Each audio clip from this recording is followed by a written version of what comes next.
रहा है, पता नहीं अब क्या होगा, मैं बचूंगा कि नहीं बचूंगा, मुझे समझ नहीं आ रहा है। समझ रहे? ये कौन करेगा? वो व्यक्ति जिसका हृदय सही नहीं है, क्योंकि एक डर उसके ऊपर क्या होने लग जाता है, हैवी होने लगता है। नेगेटिव सोच, उसके विचार उसको क्या करने लगते हैं, दबाने लगते हैं। इसीलिए बाइबल में क्या लिखा, सबसे अधिक अपने मन की क्या कर, सुरक्षा कर। बहुत सारे लोग बाइबल पढ़ते हैं पर उनका ध्यान बाइबल में नहीं है, उनका मन वचन में नहीं लगता। बहुत सारे लोग प्रार्थना में बैठते हैं पर उनका मन प्रार्थना में नहीं है। क्यों नहीं है? क्योंकि मन में कुछ तो है, कुछ तो है ना मन में। मैं जरूर ये नहीं कह रही कि घमंडी हो सकता, गुस्सा हो सकता, कुछ भी हो सकता है। कोई चोट हो सकती है, कोई जलन हो सकती है, कोई गड़बड़ाहट हो सकती है, जिसके कारण आपका हृदय टूटा हुआ है, आपका मन दुखी है, आपके मन पे इतना बोझ आ गया है, इतना बोझ आ गया है कि ना तो उसको आपका मन प्रार्थना में लग रहा है, ना वचन में लग रहा है। बस इसी के साथ, इसी कश्मकश में बहुत सारे लोग रहते हैं, उन्हें समझ ही नहीं आता कि हम क्या करें।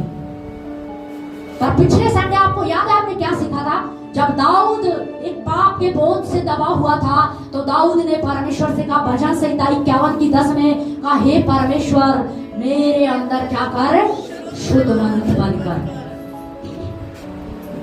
दाऊद समझ गया था। पौलुस कहता है, मैं जो करना चाहता हूं वो मुझसे नहीं हो रहा है, और मैं जो नहीं करना चाहता वो मुझसे हो जाता है। आपको पता है, कल मैं इस बात के बारे में बहुत सोच रही थी कि पौलुस ने ये बात क्या बोली है, क्यों बोली है। कुछ तो उसके साथ हुआ होगा ना, कुछ तो उसके साथ चल रहा था।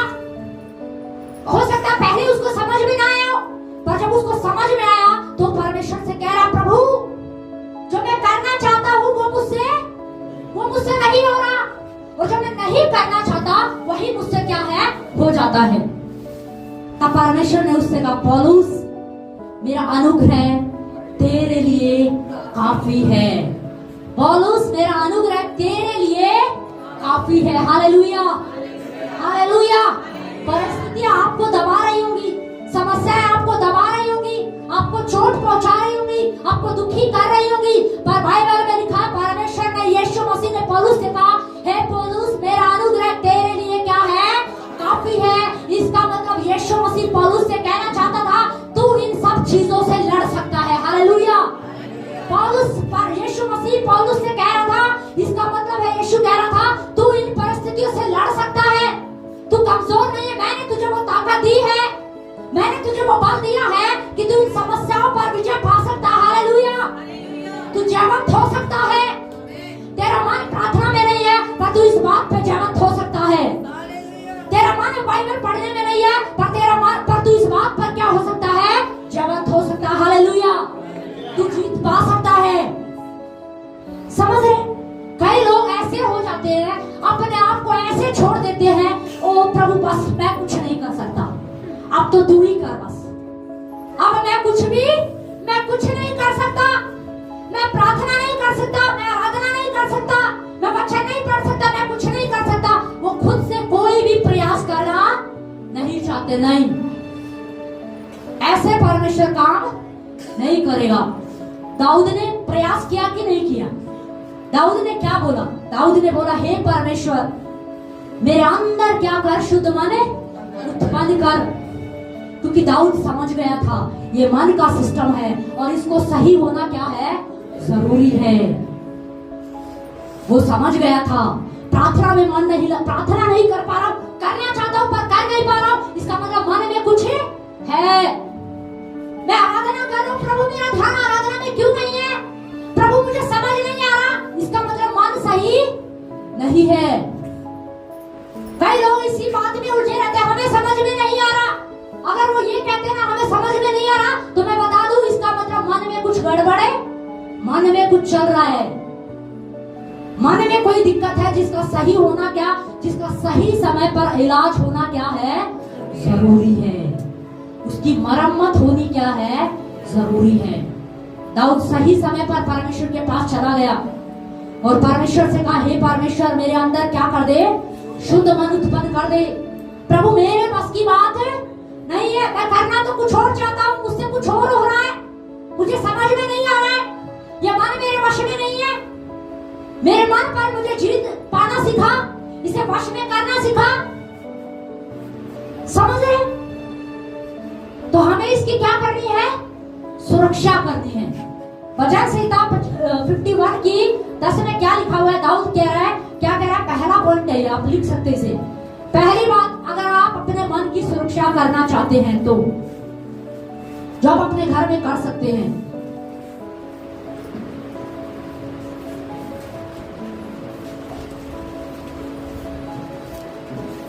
आप लोग नोट कर रहे हैं? पहली बात क्या है? भजन संहिता 51 की 10 में लिखा हुआ है, दाऊद परमेश्वर से कह रहा, हे परमेश्वर मेरे अंदर शुद्ध मन क्या कर दे? उत्पन्न कर दे। मैं आपको कह, जब आपका बाइबल में मन नहीं लगता ना, तो आप ये प्रार्थना शुरू कर दीजिए। अगर आपका हृदय सही नहीं है ना, आप किसी को क्षमा नहीं कर पा रहे, तो परमेश्वर से प्रार्थना कीजिए, हे परमेश्वर मेरे अंदर शुद्ध मन उत्पन्न कर दे। अगर आपका ध्यान आराधना में नहीं है, वचन में नहीं है, परिवार में नहीं है, आप परेशान हैं, आपका मन विचलित है, तो परमेश्वर से आप कहना शुरू कर दीजिए। परमेश्वर को पुकारिए और परमेश्वर से कहिए, हे परमेश्वर मेरे अंदर शुद्ध मन क्या कर दे? उत्पन्न कर दे। क्योंकि बाइबल में लिखा है, मन के भेद को कोई नहीं समझ सकता। बाइबल में लिखा, मन के भेद को सिर्फ और सिर्फ परमेश्वर जांचता है। हालेलुया। परमेश्वर को पता है, आपके एक एक विचार को परमेश्वर क्या करता है? पढ़ता है। हमें लगता है हम कुछ करते हैं ना, गुप्त में कुछ करते हैं, तो हमें लगता है पासवान को तो पता ही नहीं है, मम्मी को तो पता ही नहीं है, पापा को तो पता चल ही नहीं रहा है। उन्हें लगता है हमने सबको धोखा दे दिया। परमेश्वर को भी वो सोचते हैं हमने धोखा दे दिया। पर बाइबल में लिखा है, आपके मन में आने वाला एक एक विचार परमेश्वर जानता है। हालेलुया। आप बैठकर क्या सोच रहे हैं ना, उसको भी परमेश्वर क्या कर लेता है? पढ़ लेता है। वो जानता है कि ये क्या सोच रहा है, किसके बारे में सोच रहा है, अच्छा सोच रहा है कि बुरा सोच रहा है, उसे सब कुछ क्या है? पता है। कई बार है ना, हम कुछ लोग पता है क्या सोचते, परमेश्वर को कुछ नहीं पता है, क्योंकि हम बाहर से तो कुछ और दिखाई रहे हैं ना।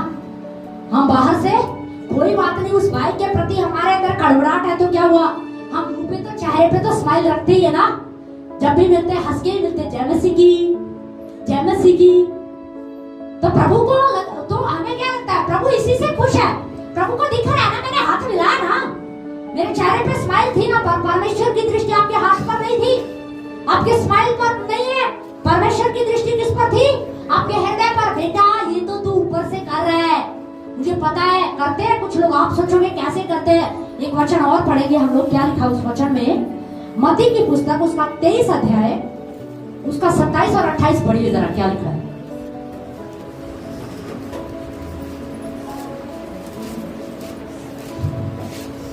मत्ती 23, जल्दी से 27 और 28। हे कपटी शास्त्रियों और फरीसियों। देखो यीशु मसीह यहाँ पे कुछ कह रहा है, कह रहा है, हे कपटी शास्त्रियों और फरीसियों। कौन सा शब्द यूज हुआ है? हे, कोई अच्छा शब्द यूज नहीं हुआ है। कोई अच्छा शब्द यूज हुआ है क्या? यीशु मसीह क्या कह रहा है? हे कपटी। कपटी मतलब समझते हो? जिनके अंदर छल कपट भरा हुआ है, जिनके अंदर बुराई भरी हुई है। अब यीशु मसीह साफ इस शब्द को इस्तेमाल कर रहा है। यीशु मसीह को कोई डर नहीं है। यीशु मसीह नहीं सोच रहा ये शास्त्री फरीसी मेरे बारे में क्या सोचेंगे, पर यीशु मसीह साफ बोल रहा है। क्या बोल रहा है? हे कपटी फरीसी और शास्त्रियों। आगे क्या लिखा है? तुम पर हाय, तुम पर हाय। देखो यीशु मसीह क्या कह रहा है? कह रहा है तुम पर हाय। पहले क्या बोला? कपटी बोला, और बाद में यीशु मसीह क्या कह रहा है? तुम पर हाय। क्यों कह रहा है यीशु मसीह? पढ़िए। तुम चूना फिरी हुई कब्रों के समान हो। हाँ, देखो यीशु मसीह क्या कह रहा है? यीशु मसीह ने बड़ा खतरनाक उदाहरण दिया, बोला तुम चूना फिरी हुई कब्रों के समान हो। चूना हुई फिरी हुई कब्र देखी है आपने? देखा बहुत सारी कब्र कैसी होती है? क्रिश्चियंस में ज्यादा ये देखा जाता है। ऊपर से क्या होता है, जब बॉडी को जो है मिट्टी में दफना दिया जाता है, तो ऊपर से उसको व्हाइट क्या है, पेंट कर दिया जाता है, उस पर फूल चढ़ाते हैं, कुछ करते हैं, जो भी है, पर ऊपर से क्या दिखती है? वो व्हाइट दिखती है। पर आप उसको वहां से हटाओ, उसको खोलो, तो उसके अंदर क्या भरा हुआ है? क्या मिलेगा? हड्डियां, गंदगी, बदबू आ रही होगी। जब आप उसको खोलोगे ना तो उसके अंदर से क्या है, बदबू, छी छी छी छी। पर दिखने में जब दूर से देखते हो तो क्या दिखती है, व्हाइट पट्टी, बड़ा सुंदर लगता है दूर से, व्हाइट है, क्या है, एकदम व्हाइट है। क्या लिखा है जरा पढ़िए।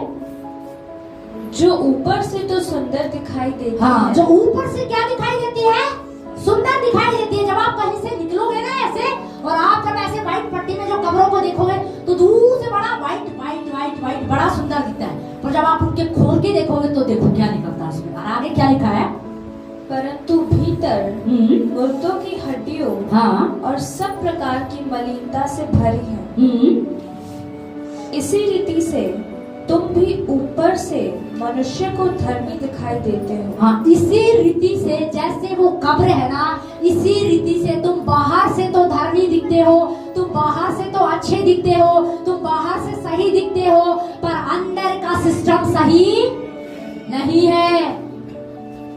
अब ऊपर से तो सफेद दिखते हो, जय मसीह की कैसे हो, पर अंदर क्या भरा हुआ है, मैं तो इससे बात भी ना करूं, पर क्या करूं, मेरी पड़ोसन देख रही है ना, सोचेगी ये इससे बात क्यों नहीं कर रही है, तो 10 सवाल उठेंगे, कर लेती हूँ, कोई बात नहीं। जय मसीह की। मिलना नहीं था आपको, बहन खुद ही चल के आ गई। और बहन कैसे हो, ठीक हूँ बहन, ठीक हूँ भाई। समझ रहे, ऊपर से क्या दिख रहे हैं, अच्छे दिखते हैं, प्रार्थना में आराधना में हाथ उठा रहे, नाच रहे, रो रहे, गा रहे, पर अंदर क्या भरा हुआ है, कुछ भरा हुआ है। अंदर क्या है, चीजें सही नहीं है, अंदर का सिस्टम खराब है, अंदर कड़वड़ाहट को लेके बैठे हुए। ये मेरी जो सास है ना, मेरा मन तो करता है बस इसको कुछ तो सबक सिखाऊं। ये जो मेरी बहू है ना, ये बहुत बोलती है, इसकी जुबान बहुत चलती है, समझ रहे हो। ये पासवान है ना, इन्होंने मेरे को जब जय मसीह की नहीं बोला था, मैं भी जय मसीह की नहीं बोलूंगी कभी भी, मैं भी नहीं बोलूंगा कभी भी। किसके साथ भरे हुए, अंदर क्या है, ये सब भरा हुआ है। 5 साल पहले 10 साल पहले किसी ने चोट पहुंचाई थी, पर आज भी उसी को लेके चल रहे हैं। प्रार्थना में जाते हो वो साथ जाएगी, आराधना में जाएंगे तो वो साथ जाएगी, वचन सुन रहे तो वो साथ में बैठी है, उसको खुद से अलग करेंगे नहीं करेंगे। अब वो क्या बन गया, हमारे शरीर का अंग बन गया, नहीं हम इसको नहीं छोड़ेंगे, वो बहुत खतरनाक है। जितने अंग है ना उन्हीं को संभालो, वही बहुत है, एक्स्ट्रा बनाने की जरूरत है नहीं है, समझ रहे, उसकी जरूरत है नहीं है, बहुत खतरनाक है। यीशु मसीह कह रहा है तुम चूना फिरी हुई कब्रों के समान हो। तुम बाहर से तो अच्छे दिखते हो, बाहर से धन्यवाद करते हो, बाहर से जय मसीह की करते हो, तुम्हारे मुंह से तो धन्यवाद निकलता है, पर यीशु मसीह कह रहा है तुम्हारे मन मुझसे क्या है, दूर है, तुम्हारा मन मुझसे दूर है। तुम अपने भाई के प्रति जलन से भरे हो, कड़वड़ाहट से भरे हुए हो, ईर्ष्या से भरे हुए, घमंड से भरे हुए, और तुम प्रार्थना कर रहे हो क्योंकि, और तुम्हारी प्रार्थना सुनी नहीं जा रही क्योंकि तुम्हारे अंदर का सिस्टम सही नहीं है। इसीलिए यीशु मसीह क्या कह रहा है, आप सबसे अधिक अपने मन की, अपने हृदय की क्या करो, चौकसी करो। इसलिए बाइबल में लिखा है। पर ये कहीं पौलुस कहता है ना, जो मैं करना चाहता हूँ वो मुझसे होता नहीं, जो मैं नहीं चाहता वो मुझसे क्या है, हो जाता है। अगर ऐसा कुछ सिस्टम है ना, तो मैं आपको एक ही बात कहना चाहती हूँ। दाऊद परमेश्वर के पास चला गया और दाऊद ने कहा, हे परमेश्वर, ये मेरे बस की बात नहीं है, समझ रहे, ये मेरे बस की बात नहीं है। जब मुझे कुछ समझ नहीं आता ना, जब किसी बात को मैं भुला नहीं पाती हूँ, तो मैं प्रभु के सामने चली जाती हूँ और अड़ जाती हूँ, प्रभु ये मेरे बस की बात नहीं है। मैं आपको सच बता रही हूँ, एकांत में जाती हूँ और मैं रोने लग जाती हूँ, प्रभु से रो के कहती हूँ, प्रभु ये मेरे बस की बात नहीं है, मैं इसे अपने जीवन में नहीं रखना चाहती, क्योंकि मुझे पता है इस बात को अपने जीवन में रखने से कहीं ना कहीं परमेश्वर का अनुग्रह रुक रहा है, कहीं ना कहीं परमेश्वर की आशीष रुक जाती है। अगर आप चाहते हो ना कि परमेश्वर का अनुग्रह आपके जीवन में बहे, आपकी आशीष आपको समय पर मिल जाए, तो इन सब चीजों को आपको बाहर निकाल के फेंकना पड़ेगा, समझ रहे। तो आपको अपने हृदय की क्या करनी पड़ेगी, चौकसी करनी पड़ेगी। दूसरी बात है कि आप क्या सुनते हैं और क्या आप देखते हैं। क्या करते हैं, क्या आप सुनते हैं और क्या आप देखते हो। आज बहुत सारे लोग क्या सुनते हैं, क्या देखते बहू, कोई लेडीज है, अगर वो बहू है घर में तो वो वही देखेगी बहू से जुड़ी चीजें। हाँ, बहू के साथ ये हो रहा है तो उसके दिमाग में वही भर गया है। अगर वो बार बार सुनेगी तो उसके अंदर क्या भर गया है, वही तो भरेगा ना। समझ रहे हो, वही तो भरेगा और बाद में फिर वो वही क्या करेगी, बाहर निकालेगी। अगर वो सास के प्रति कुछ ऐसी वीडियो देख रही है सास के बारे में, तो उसके दिमाग में उसकी सास अच्छी है, पर सुन सुन के उसकी विचारधारा क्या होने लगती है, बदलने लगती है। क्योंकि अंदर क्या जा रहा है, अंदर क्या जा रहा है, हम क्या सुन रहे हैं, ये बहुत जरूरी है कि हम क्या सुनते हैं। याद रखें, जो आप सबसे ज्यादा सुनते हैं, जिस पर आप सबसे ज्यादा ध्यान लगाएंगे, आपका मन, आपका हृदय वैसा ही बनता चला जाएगा। अगर आप गुस्से की चीजें देखते हैं ना, मैं आपको बताऊं, कुछ लोग ऐसे हैं जो न्यूज देखते हैं, न्यूज बहुत सारे देखते हैं, और जब वो बार बार न्यूज को देखते रहते हैं ना, आप उन लोगों से मिलना, वो गुस्से से भरे हुए होते हैं, वो बहुत गुस्से से भरे हुए होते हैं। एक बार राजनीति पॉलिटिक्स की कोई एक बात आप उठा दो, वो ऐसे लाल पीले हो जाएंगे ना, मानो उनके घर में कुछ हो गया। सच में मैंने देखा है, हमारे एक भाई हैं, और उन भाई और उनके जो भाई है, उनके पापा के बीच में कई बार ऐसी बात हो जाती है। उनकी पत्नी बड़ी समझदार है, उन भाई की पत्नी जो वो समझदार है थोड़ा, तो वो क्या बोल देती थी कि नहीं मुझे घर में राजनीति नहीं चाहिए, स्टॉप हो जाओ। एक बार राजनीति की बात उठ जाए ना, तो कौन बेटा कौन बाप सब साइड। समझ रहे क्यों हो रहा है ये, पता है? क्योंकि सुन के उन्होंने अपने हृदय को ऐसा बना लिया है, जबकि उससे घर में कोई बेनिफिट है नहीं है, कोई फायदा है क्या घर में? कोई बेनिफिट नहीं, कोई फायदा नहीं है। पर जब बात उठती है ना, तो कौन पत्नी कौन बेटा कौन बहू सब साइड में, सब पॉलिटिक्स, फिर वही चलेगा। समझ रहे? मैंने देखा ऐसे लड़ते बड़े खतरनाक। मेरे फादर इन लॉ बड़े वो भी थे, थोड़ा सा वो किसी का फेवर करते थे। अगर घर में बात उठ जाती थी ना, तो वो ऐसे हो जाते थे मानो किसी ने उनसे कुछ छीन लिया हो, कि बस उनका हक जा रहा है, कुछ छीन लिया गया है। तो वो ऐसे लाल पीले हो जाते थे ना, तो तब मुझे ये समझ में आता था कि नहीं, घर में कभी ना ऐसी बातें करनी नहीं चाहिए, क्योंकि इससे रिश्तों में क्या आता है, तनाव आता है। ये सच बात है। इसीलिए मैंने सच बताऊं, मैंने न्यूज सुनना छोड़ ही दिया, क्योंकि बाहर से बहुत सारी खबरें अपने आप उड़ के आ जाती है, ऐसे ही पता चल जाता है देश में क्या चल रहा है, तो सुनने की जरूरत है नहीं है।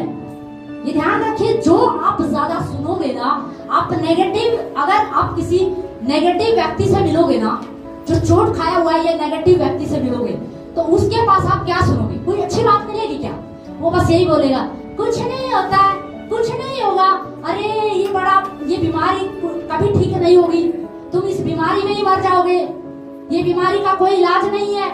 उसी के पास आप बार बार बैठ के वही बातें सुनो, आप देखो क्या आप पे असर पड़ता है। समझ रहे? आप सोचिए, हमारे एक भाई हैं, आज भी हैं, आप उनसे, हमने अब तो मिलना बंद कर दिया है, तो जब हम उनसे मिलते ना, तो वो किसी से चोट खाए हुए थे, बहुत ज्यादा चोट खाए हुए थे। हालांकि चोट खाने का कोई जायज रीजन अगर हम देखें ना, तो कोई जायज रीजन नहीं था। सिर्फ कहते हैं एक बच्चा मन, चोट कौन खाता है ज्यादा? बच्चा जो होता है, समझदार जो होगा ना, जो सयाना होगा, वो चोट नहीं खाएगा। अगर चोट लग भी गई ना, तो वो अपना इलाज स्वयं क्या है, कर लेगा। एक सयाना व्यक्ति ऐसा ही होता है, पर जो बच्चा होता है ना, वो चोट खा के क्या, वो बैठा ही रहता है बस। उसको वो किसी को अगर कोई उसका इलाज करना भी चाहेगा ना, वो तो भी इलाज क्या है, नहीं करवाएगा। कभी बच्चा आपने देखा पट्टी खुशी से बंधवाता है, चोट लगी है बोलेगा लो डॉक्टर साहब बांध दो पट्टी, कभी देखा है ऐसा बच्चा? नहीं मम्मी नहीं दर्द हो रहा है। समझ रहे हो? तो कुछ मसीह बच्चे ना ऐसे ही होते हैं, उनको चोट लग जाती है ना, और जब उनको मरहम पट्टी करने जाओ, तो फिर वो बोलेंगे नहीं मुझे दर्द हो रहा है, मुझे तकलीफ हो रही है, मुझे इस बारे में बात ही नहीं करनी, मुझे सुनना ही नहीं है, मुझे बर्दाश्त नहीं है, मुझे पसंद नहीं है, क्योंकि उन्हें अपना इलाज करवाना ही नहीं है। समझ रहे? लेकिन समझदार व्यक्ति क्या होता है, जो सयाना व्यक्ति जो होता है ना, जो सयाना मसीह होगा, वो अपना इलाज खुद क्या है, वो करेगा। वो बोलेगा हाँ डॉक्टर साहब मेरा इलाज क्या है, कर दो, क्योंकि उसको पता है अगर ये जख्म बढ़ गया तो मेरे शरीर को क्या देगा, तकलीफ देगा। पर बच्चे को समझ है क्या? बच्चे को समझ नहीं होती है, पर बड़े को पता है कि जख्म का सही समय पर इलाज होना क्या है, जरूरी है। तो हमारे वो जो भाई ना, वो चोट खाए हुए थे। हमने सोचा चलो कोई बात नहीं, क्योंकि बाइबल में लिखा है ना, अपने भाइयों की भी क्या लो, थोड़ा सुधी लो। पर पौलुस ने अच्छी बात बोल दी। अगर पौलुस ये बात नहीं बोलता तो लोग सुधी लेने में ही लगे रहते और पता ही नहीं चलता कब अपने आप को भी खो दिया। समझ रहे? पौलुस क्या कह रहा? पौलुस कह रहा बचाओ दूसरों को, ध्यान रखो दूसरों को, पर अपने वस्त्र भी क्या करने हैं, बचाने हैं। खुद को भी सेफ क्या है, रखना है। तो भाई के पास जब भी हम जाते हैं उनको समझाने के लिए, बात करने के लिए कलीसिया जाया करो, प्रार्थना एक ही मुद्दा, बस ये कर दिया, ये कर दिया, ये कर दिया। दूसरी बार गए तब भी यही मुद्दा, तीसरी बार गए तब भी यही मुद्दा। तब आपको पता है मेरे हृदय में कुछ हुआ, कुछ तो बात है। जब भी जाते हैं ना बार बार एक ही मुद्दा उठता है। मुझे लगता है कुछ ज्यादा ही घायल हो गया बेचारा, उसका सही होना जरूरी है ना? कुछ तो उसके साथ गलत हुआ है। लेकिन आपको पता है ये सही नहीं था। तब पवित्र आत्मा ने उससे बात किया कि अपना दूरी बनाना क्या कर दो, शुरू कर दो। फिर हमने जैसे ही दूरी बनाना शुरू किया ना, मैं आपको सच बता रही, अगर हम बार बार वहां जाते ना, बार बार वहां जाते तो उस व्यक्ति के प्रति कहीं ना कहीं हम भी कड़वे हो सकते थे। समझ रहे? क्योंकि आप जिस व्यक्ति से मिलोगे ना, वो व्यक्ति आपको वही ट्रांसफर करेगा जो उसके अंदर भरा हुआ है। अगर आप एक नम्र व्यक्ति की संगति करोगे ना, तो आपके अंदर नम्रता का कुछ तो प्रभाव आएगा। पर अगर आप एक घमंडी व्यक्ति की संगति करोगे तो उसका भी प्रभाव कहीं ना कहीं आएगा, दिखेगा। फिर ये नहीं है वो घमंडी, वो जो घमंड का स्वभाव, आपने कभी ये नहीं बोला, कभी ऊंची आवाज में बात नहीं की, पर उस घमंड से भरे, एटीट्यूड से भरे व्यक्ति, क्रोधी व्यक्ति के साथ रह रह के एक दिन घर में पता चला मम्मी ने कुछ बोला, जुबान निकल गई, तो बोलेगी अरे ये तो कभी बोलता ही नहीं था, आज इसकी जुबान निकल रही है। क्यों निकल रही है? क्योंकि संगति क्या हो गई है, खराब हो गई है। हम क्या सुन रहे हैं, हम टीवी में ज्यादा क्या सुनते हैं, या हम क्या ज्यादा देखते हैं, हमें सही करना जरूरी है। अगर आप न्यूज देखते हैं या कोई ऐसी खबर देखते हैं, या आपको लगता है कोई बात ऐसी थी, उस बात से जुड़ी कोई भी सारी वीडियो निकाल ली, इंस्टाग्राम पर चले सारी वीडियो निकाल ली, उसी को सुन रहे, मैं आपको कह रही हूँ ये गलत है। छोड़ दीजिए इन सब चीजों को। अगर आप चाहते हो कि आपका हृदय हील हो, आपका मन सही हो जाए, तो आप परमेश्वर के चरणों में जाएं, प्रभु के पास जाए, प्रभु से कहे प्रभु मेरे हृदय को क्या कर, सही कर। आज तो टाइम जमाना ही बदल गया। आज तो लोग अपने दुख को है ना इंस्टाग्राम पे, फेसबुक पे डालते हैं, व्हाट्सएप पे डालते हैं। मैं तो देखती हूँ व्हाट्सएप पे कईयों का ऐसा कुछ पढ़ के, जब है ना पढ़ने से पता चल जाता है कि व्यक्ति के हृदय में क्या चल रहा है। कोई सास के बारे में कुछ लगा देगा, कोई बहू के बारे में कुछ लगा देता है, कोई अपने पति के बारे में लगा देता है, तो पता चल जाता है कि हाँ वो क्या रहा है। उन्हें लगता है कुछ नहीं पता, पर सबको पता, दो रोटी सब खाते हैं। समझ रहे? आज लड़ाई ऐसे नहीं कर रहे हैं, आज लड़ाई व्हाट्सएप पे चला रहे हैं, इंस्टाग्राम पे चला रहे हैं, फेसबुक पे चला रहे हैं। हम सुन क्या रहे हैं, ये सच बात है, हम देखते क्या हैं। ये ध्यान रखिए, जो आप ज्यादा देखोगे, जो आप सुनोगे, वही आपका हृदय बनाएगा। अगर आप ज्यादा इसीलिए सबसे ज्यादा कहीं ना कहीं मैं आपको ये कहना चाहती हूँ, सबसे ज्यादा परमेश्वर के वचन को सुनिए। अगर आप चाहते हैं आपके हृदय की चौकसी हो, तो बार बार परमेश्वर के वचन को सुने, बार बार प्रभु के वचनों को सुने, बार बार वचन को पढ़िए, उस पर मनन कीजिए, उस पर ध्यान लगाइए,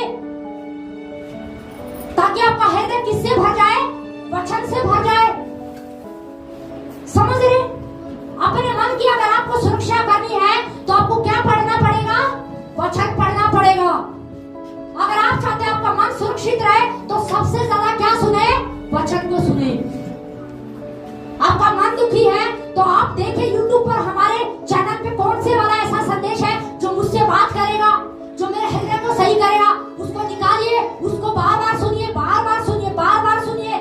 जब तक सुनते रहिए, जब तक वो आपके हृदय में समा नहीं जाता। Hallelujah, hallelujah. मैं आपको कह रही हूँ, जब तक सुनते रहिए, जब तक वो आपके हृदय में समा ना जाए, जब तक सुनते रहिए, जब तक उसका प्रकाशन आपके ऊपर खुल नहीं जाता। हालेलुया। समझ रहे हैं? क्या हम सुनते, ये बहुत जरूरी है। सबसे ज्यादा अगर आप चाहते मेरे मन की सुरक्षा हो तो आपको ज्यादा से ज्यादा क्या करना है? वचन को पढ़ना है। क्या करना है? वचन को पढ़ना है। बार बार वचन को बोलिए। अगर आप चाहते हैं आपका मन, आपका हृदय सुरक्षित रहे तो आप प्रार्थना में बैठ जाइए। ये कुछ चीजें हैं जो आप करोगे तो आपका हृदय सुरक्षित रहेगा, आपका मन सुरक्षित रहेगा। तीसरी बात है, आप अपनी संगति को क्या कर दीजिए? बदल दीजिए। अगर किसी व्यक्ति से मिलने से आपका मन कड़वा हो रहा है, आपको क्रोध आ रहा है, आपके अंदर जलन आ रही है, तो उस व्यक्ति से मिलना क्या कर दीजिए? बंद कर दीजिए। क्योंकि वो बड़ा खतरनाक है। वो अपना चश्मा पहना हुआ कब आपकी आंखों में चढ़ा देगा आपको पता भी नहीं चलेगा। समझ रहे? अपनी संगति को हमें क्या है? सही करना है। जो लोग चोट खाए हुए, मैं कह रही हूं, उनसे मिलना बंद कर दीजिए। या जो लोग चुगली का स्वभाव लेकर चलते हैं उनसे मिलना बंद कर दीजिए। अगर आप ये सोचे नहीं कोई बात नहीं, वो चुगली करते मैं उसको बदल दूंगी, नहीं, वो आपको बदल देगी। वो आपको अपने रंग में कब ढाल लेगी ना आपको पता भी नहीं चलेगा। आप अच्छे थे पर उसकी संगति में रह के आप क्या बन गए? चुगलखोर, और आपको पता भी नहीं चला। इसलिए हमारी संगति का सही होना क्या है? जरूरी है। अपनी संगति को बदल दीजिए। अगर आपको लगता है ना उस भाई से मिलने से, उस बहन से मिलने से मेरा हृदय चोट खा रहा है, मेरे अंदर कड़वड़ाहट आ रही है, जलन आ रही है, बेवजह की जलन आ रही है, बेवजह का गुस्सा आ रहा है, तो मैं कह रही हूं अपनी संगति को वहां से क्या कर दीजिए? बदल दीजिए। समझ रहे? वहां पर अपनी संगति को क्या है? मिलना क्या है? कम कर दीजिए। मैं नहीं कह रही बिल्कुल स्टॉप करना है, पर अपनी संगति को क्या कर दे? कम कर दे। और अपनी संगति को उनके साथ बढ़ाइए जो प्रभु के लोग हैं, जो विश्वास की आत्मा से भरे हुए, जो प्रार्थना की आत्मा से भरे हुए, जो वचन से भरे हुए हैं। समझ रहे? ऐसे लोगों के साथ संगति करना क्या है? शुरू कर दे। आत्मिक लोगों के साथ संगति करें, सकारात्मक लोगों के साथ संगति करें। हमें अपनी संगति को क्या करना पड़ेगा? बदलना पड़ेगा। संगति को क्या करना पड़ेगा? बदलना पड़ेगा। अगर आप इधर उधर की बातें करने वाले लोगों से मिलोगे ना, थोड़े दिन में आप भी इधर उधर की बातें करोगे। फलाने की आपको कभी नहीं पता था कि बात क्या होती कैसे है। आपको सच बताऊं, मुझे जब मैं शुरू में आई ना तो बहुत सी चीजें मुझे नहीं पता थी, पर जिस घर में मैं रहती थी ना, वो दीदी को देख देख के बहुत सारी चीजें मैंने, अच्छी चीजें बता रही, बहुत सारी अच्छी चीजें मैंने सीखी। तब मुझे एक बात ये समझ में आई कि संगति कितना प्रभाव डालती है। अगर यहीं पर कोई गलत व्यक्ति होता और उसके साथ अगर हम संगति करते तो जो गलत उसके अंदर होता वो ट्रांसफर होता। इसलिए आपको समझना है कि आप किसकी संगति कर रहे हैं। अगर आप गुस्सा करने वाले, क्रोध करने वाले व्यक्ति से संगति करते हैं ना, वो क्रोध की स्पिरिट कब आपके अंदर आ जाएगी ना आपको पता भी नहीं चलेगा। समझ रहे? ना क्षमा का स्वभाव लेकर चलने वाला अगर कोई व्यक्ति है ना, वो किसी को क्षमा नहीं करता है जल्दी से। मैं क्यों माफी मांगू, मैं क्यों क्षमा करूं, मैं क्यों झुकूं। अगर आप इस प्रकार के व्यक्ति से संगति करोगे ना तो धीरे धीरे आप वैसे ही बन जाओगे और आप भी थोड़े दिन में परिवार में यही बोलने लग जाओगे, मैं क्यों करूं, मैं क्यों क्षमा मांगू, मेरी क्या गलती है। पर परिवार को समझ में आ नहीं रहा कि हो क्या रहा है, चल क्या रहा है। पर दिक्कत कहां पर है? उसकी संगति क्या हो गई है? बदल गई है, इसलिए वो ऐसा हो गया है। इसीलिए तो बाइबल कहती है सबसे अधिक अपने मन की क्या कर? सुरक्षा कर। जिस व्यक्ति से मिलने से आपको चोट लगती है ना, या जिस व्यक्ति से मिलने से आपका हृदय कड़वा हो जाता है, मैं कह रही हूँ वो संगति बंद कर दीजिए। वो सही नहीं है, वो खतरनाक है और कोई फायदा नहीं है। मैं आपको बता रही हूँ, आपको लगेगा, आपको वैसे स्वाद आएगा बातों में, पर मैं कह रही हूँ आपके जीवन में उसका 1% भी बेनिफिट नहीं है। 1% भी उसका बेनिफिट है नहीं है। अपनी संगति को बदलना है। अपनी संगति को अपने कलीसिया के अंदर जो विश्वास में जो मजबूत है, जो प्रार्थनाओं में मजबूत है, उनके साथ अपनी संगति को बढ़ाइए। उनके साथ अपनी संगति को बढ़ाइए। अपने अगुवे के साथ संगति बढ़ाइए। अपने आत्मिक माता पिता के साथ संगति बढ़ाइए। अच्छे लोगों के साथ संगति बढ़ाइए। इसीलिए हमें ध्यान देना, पहली बात क्या है? हमें परमेश्वर के सामने जाके क्या बोलना? प्रभु मेरे अंदर क्या कर? शुद्ध मन कर। दूसरा क्या है, क्या हम सुनते हैं और क्या हम देखते हैं, कैसे हमारे दोस्त हैं, कैसी बातें करते हैं, कैसी बातें करते हैं। आज बहुत सारे यूथ के बीच में मैं कई बार ऐसी बातें देखती हूँ, वो ऐसे दोस्तों की संगति करते हैं जो लड़कियों की इज्जत नहीं करते हैं, जो उनके ऊपर हंसते हैं, मजाक करते हैं। कई बार मैंने ऐसा देखा है, और वो धीरे धीरे वो भी रह के ऐसे ही बन जाते हैं और वो भी ऐसा ही करने लग जाते हैं। स्कूल में कई सारे बच्चे ऐसे होते हैं, कोई न्यू एडमिशन आएगा, वो अच्छा है, उसको अभी कुछ पता नहीं है स्कूल के बारे में क्या है क्या नहीं है, पर ऐसा झुंड पकड़ लिया है उसने जो हर टाइम टीचर की खिंचाई करते रहते हैं, उनकी चुगलियां करते हैं, उनके बारे में बुरा बोलते हैं। और जैसे ही वो उस मंडली में शामिल होता है, अगर वो उस मंडली में रह गया ना, मैं आपको बता रही हूँ कुछ टाइम के बाद वो भी वही करेगा जो वो मंडली कर रही है। इसलिए हमारा संगति का सही होना क्या है, जरूरी है। अगर आप अपने हृदय को सुरक्षित रखना चाहते हो, मैं कह रही हूँ अगर सही संगति नहीं हुई ना, तो ये हृदय गड़बड़ाहट से भर जाएगा। अगर आप चोट खा गए ना, आपके मन में कोई दर्द है और आप एक दर्द व्यक्ति से मिलने जा रहे हो, तो क्या मिलेगा, वही तो मिलेगा। पर आप अगर एक अच्छे व्यक्ति के पास जा रहे हो, आप उसी के पास जा रहे हो, आप उसको बोलोगे बहन तुझे पता है आज मेरी सास ने मेरे साथ अच्छा नहीं किया, बहुत गलत किया। अरे वो तो खुद चोट खाई हुई थी, उसने बोला अरे ये सास होती ही ऐसी है, तुझे क्या बताऊं, मेरी सास तो तेरी सास से भी खतरनाक है, ये सास तो होनी ही नहीं चाहिए। अब क्या मिल रहा है उसको, क्या मिला उसको सुनने से, संगति करने से, उसको उल्टा नेगेटिव मिला ना। अब वो वहीं जाएगी क्योंकि उसको उसका साथी क्या है, मिल गया। वो यही मेरी बात समझती है, ये बहुत अच्छी बहन है, मेरा सारा दर्द समझती है, इसी को जाके बोलूंगी बस। अब उसको पता ही नहीं चला है कि कब वो अपनी सास के प्रति और ज्यादा कड़वड़ाहट से, जहर से भर गई है, उसे पता ही नहीं चला। समझ रहे?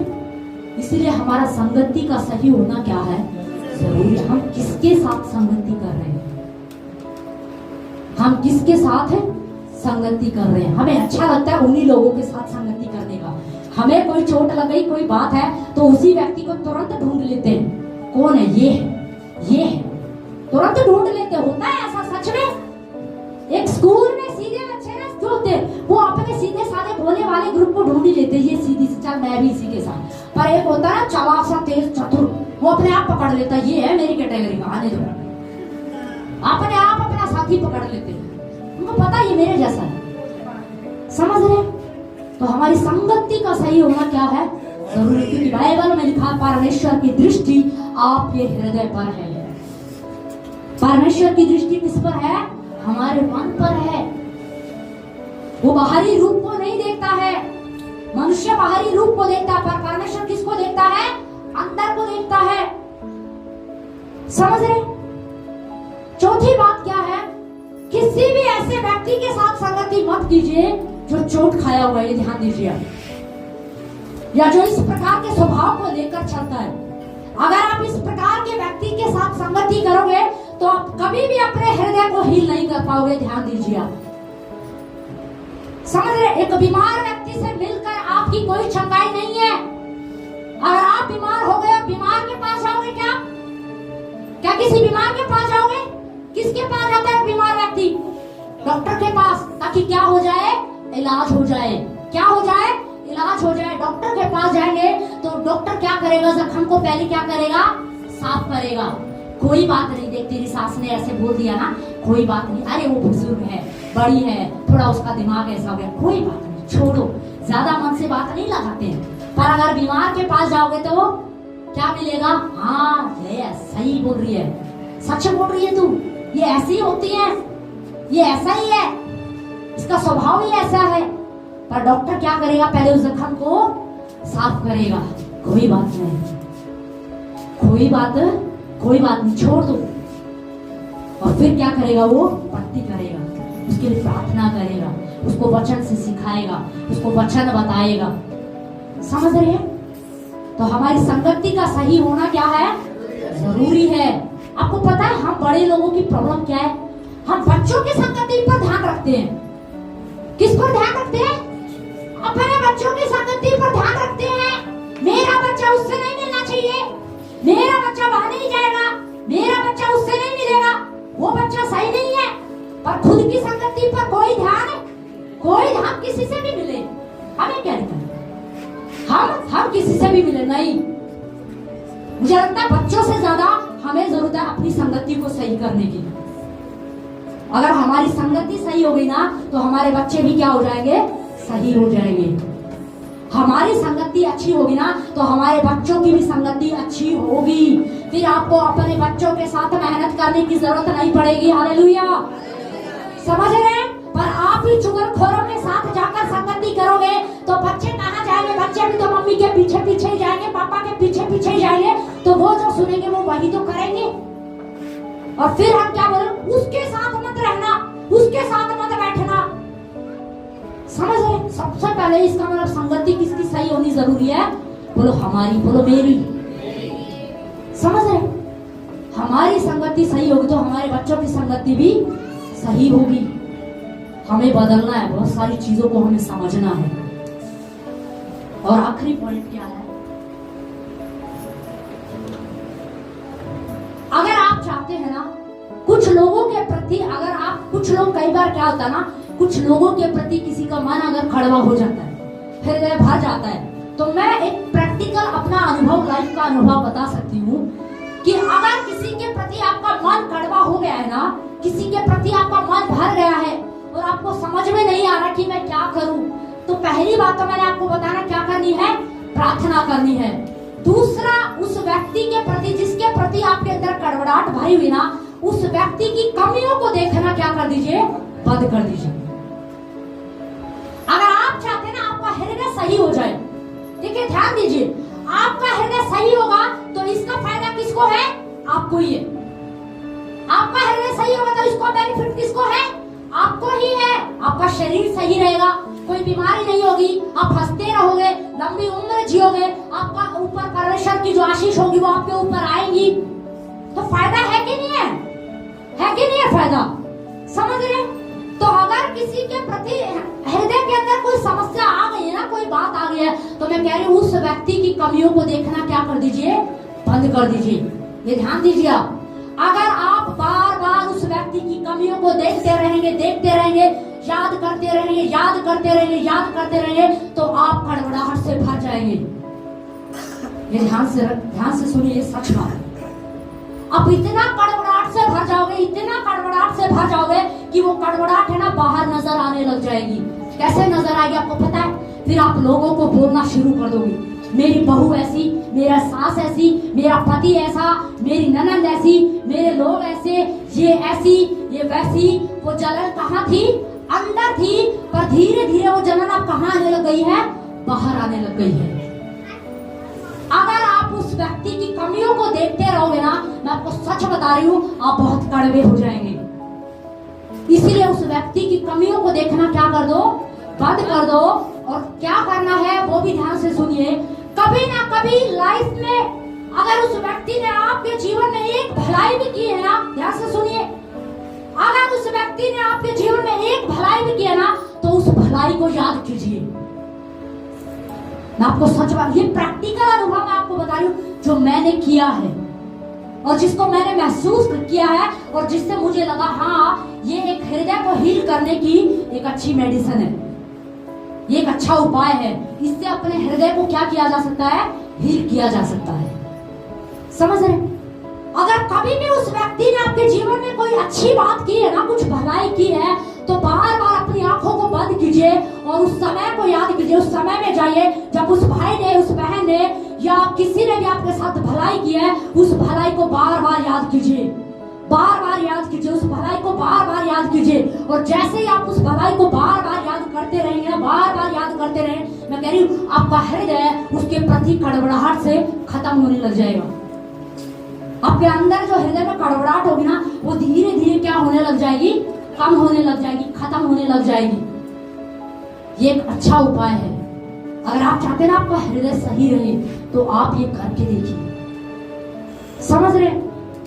तो हमें क्या करना है? उनकी कमियों को देखना क्या कर देना है? बंद करना है। मत देखिए उनकी कमियों को। अगर आप कमियों को देखेंगे, मैं कह रही हूँ आप कभी प्रार्थना भी नहीं कर पाएंगे, आप कभी आराधना नहीं कर पाएंगे, क्योंकि आपके ध्यान में सिर्फ उसकी कमी ही चलेगी। आप प्रार्थना में बैठे होंगे पर आपके ध्यान में उसकी कमी चल रही होगी। आप वचन पढ़ रहे होंगे पर आपके ध्यान में उसकी कमी चल रही होगी। इसीलिए उस व्यक्ति की कमियों को देखना बंद कर दीजिए।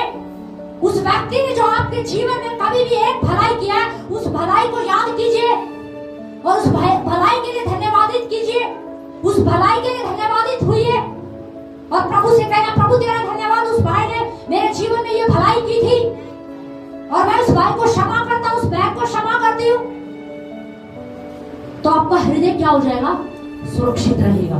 आप खतरे में नहीं होंगे, आप बच जाए। तो पहली बात क्या, अपने हृदय को सही रखने के लिए सबसे पहले तो प्रभु के पास जाइए और प्रभु से कहे दाऊद के समान, हे परमेश्वर मेरे अंदर शुद्ध मन क्या कर दे? उत्पन्न कर दे। दूसरा, अगर आप चाहते हैं मेरा हृदय सुरक्षित रहे, मेरा मन स्वस्थ रहे, तो अपनी संगति को क्या कर दीजिए? बदल दीजिए। अपनी संगति को क्या कर दीजिए? बदल दीजिए। अच्छे लोगों के साथ संगति कीजिए, विश्वास से भरे लोगों के साथ संगति कीजिए। अपने फोन के इंस्टाग्राम पे संगति मत कीजिए, फेसबुक पे संगति मत ढूंढिए। समझ रहे? और तीसरी बात, आप क्या सुनते हैं और क्या आप पढ़ते हैं? क्या आप सुनते हैं, सॉरी, क्या आप सुनते हैं और क्या आप देखते हैं? अगर देखने से भी, क्योंकि बहुत सारी चीजें ना देखने से भी आपके अंदर क्या है? आती है और आपके हृदय को क्या करती है? वो चोटीला करती है। देखने से भी हृदय चोटीला होता है और सुनने से भी क्या होता है? चोटीला होता है। इसीलिए हमें कहाँ क्या सुनना है और क्या देखना है, ये बहुत जरूरी है। इसलिए सही देखना शुरू कीजिए और सही सुनना शुरू कीजिए। अपनी संगति को बदल दीजिए, प्रार्थना में समय बिताइए। और चौथी बात क्या है? ज्यादा से ज्यादा वचन को पढ़िए। ज्यादा से ज्यादा वचन को क्या करना है? ज्यादा से ज्यादा पढ़ना है, ज्यादा से ज्यादा वचन को मनन करना है। सुनना क्या है? परमेश्वर का वचन। बोलना क्या है? वचन। मनन किस पर करना है? वचन पर। तब आपका हृदय किससे भर जाएगा? वचन से भर जाएगा। Hallelujah, hallelujah. अब किसके साथ? चोट खाए हुए लोगों के साथ संगति नहीं करनी है। अगर बीमार व्यक्ति के साथ संगति करोगे तो क्या हो जाओगे? बीमार हो जाओगे। इसलिए स्वस्थ हेल्दी लोगों के साथ क्या करनी है?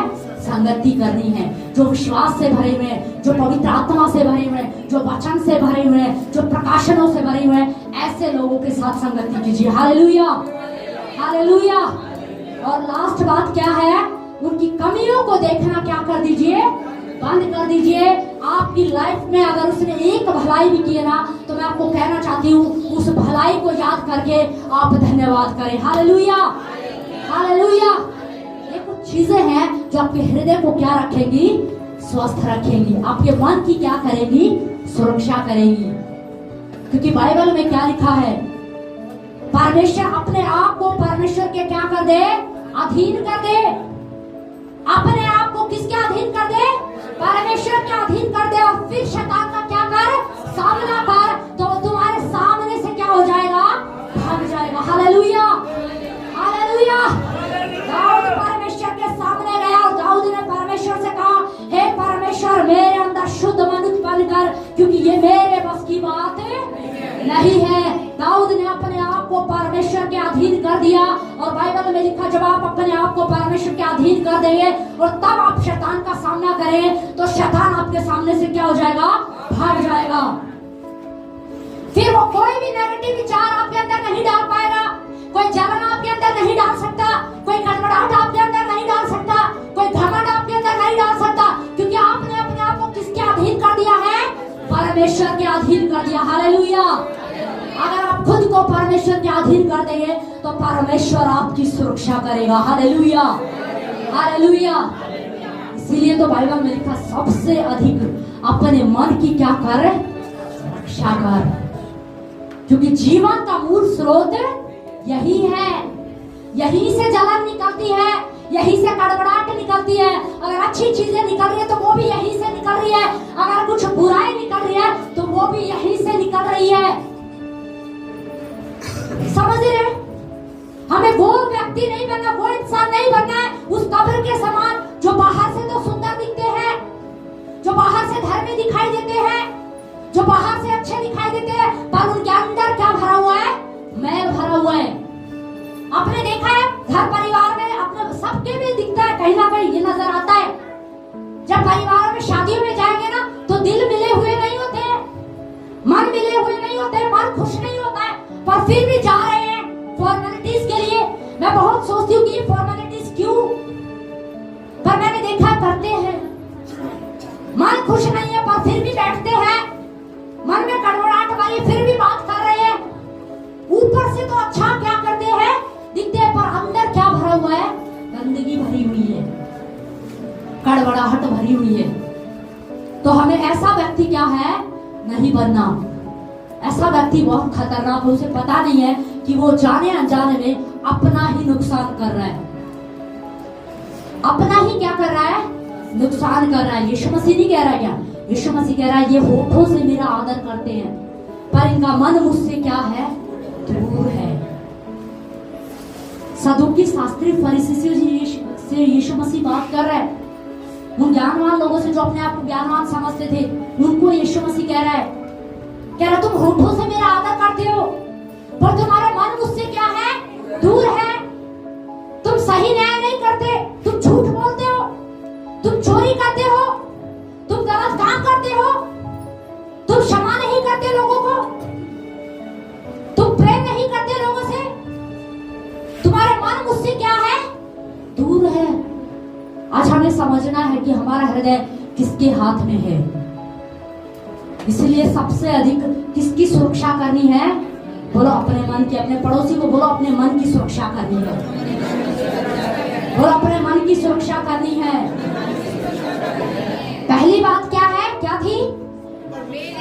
हाँ, दाऊद के समान प्रार्थना करनी है। अगर आपको लगता है ना मुझे इस प्रार्थना की जरूरत है, देखिए मैं आपको सच बताऊं, मैं प्रभु से यही करती हूँ और मैं हमेशा इस प्रार्थना को करती हूँ कि हे परमेश्वर मेरे अंदर शुद्ध मन उत्पन्न कर, कोई भी बुराई मेरे अंदर ना आने पाए, कोई भी बुराई मेरे अंदर ना आने पाए। मैं कह रही हूँ ये तो रोज का विषय है।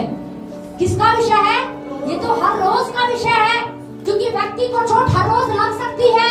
लग सकती है कि नहीं लग सकती है? व्यक्ति हर रोज कड़वा हो सकता है कि नहीं हो सकता है?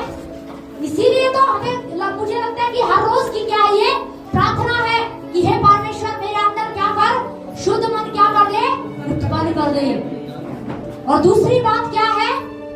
क्या हम सुनते हैं? क्या हम सुनते और क्या हम देखते हैं? और तीसरा हमारी संगति का सही होना क्या है? जरूरी है। चौथी बात, चोट खाए हुए लोगों से के साथ संगति नहीं करना, वरना खुद तो चश्मा पहना हुआ है खतरनाक, और दूसरे को भी क्या कर देंगे? पहना देंगे। तू भी पहन ले और इसी चश्मे से उस भाई को देख, इसी चश्मे से उस बहन को देख, दिखती है ना खतरनाक, जबकि है नहीं, है नहीं।